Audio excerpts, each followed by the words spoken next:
thought process of the rationale for going to 600 versus going to 693 or 700. And is 693 the upper limit of children in the zone, or I believe in our work session we talked about a number that was even higher than 700. Our findings on a comfort level with the 600 student building is based on the assumption that the other buildings are still going to operate in this area at the same enrollment. So we do assume that the same number of students are going to attend schools from out of zone and also come into this area and also leave this area. And so the assumption is that that is going to remain constant. Now, if another one of those buildings were to close, for example, in this area, then that would actually drive the demand for capacity up in this particular region. But the assumption that's being made is that the other buildings are going to continue to operate like they do and serve the same number of students that they commonly do right now. Okay, because you brought up a good point. Say this doesn't go through, how would this impact all of the other middle schools in the city of Newport News if Huntington wasn't rebuilt or reopened with the student population that you said the next 10 years, and how adjustments would have to be made according to the numbers that were shown for students, and then operating with one less middle school?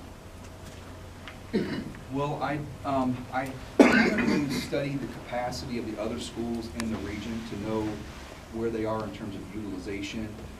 My focus has been demographics, but I would say that if Huntington Middle School goes offline, then then the district would need to figure out what to do with about right now you're about 525 students, and I anticipate that assuming everything stays around the same.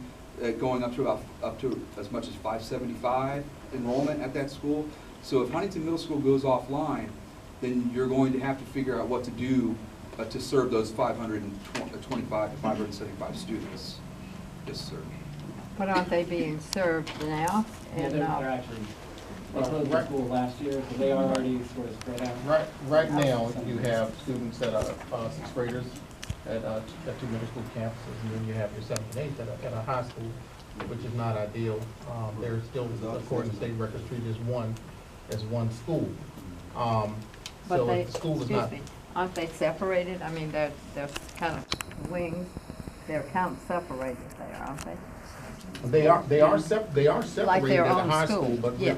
I don't think it's in our school divisions or children's best interest to create a 7 through 12 high school.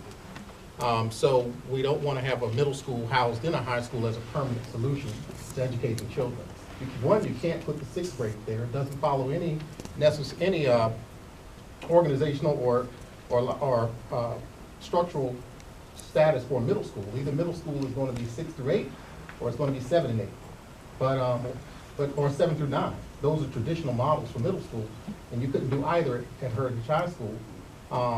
You would have to we'd have to study whether we would have the space, the capacity and space to house 6th through 8th grade students at the middle schools that we currently have without a Huntington, and we may have capacity issues at those schools. And that's why I asked the question, because that's not sustainable to have middle school kids at the high school. And then we looking at numbers, and you already have schools that are busted at the seams with kids due to the fact of having to transition kids to other buildings. So if it wasn't to go through and ask that question, are you looking at having more learning cottages in middle schools? And that's what we have to put into consideration when we look at the numbers in relation to what we have to do moving forward. Well, again, we would have to study that case, but I think we would exceed the capacity at several schools. I know in particular Booker T cannot take any additional schools. They're at capacity. So that now we have just a few other options to house those additional 590 plus students who would have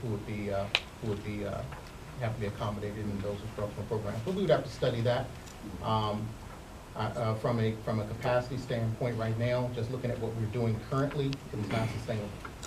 That we do know.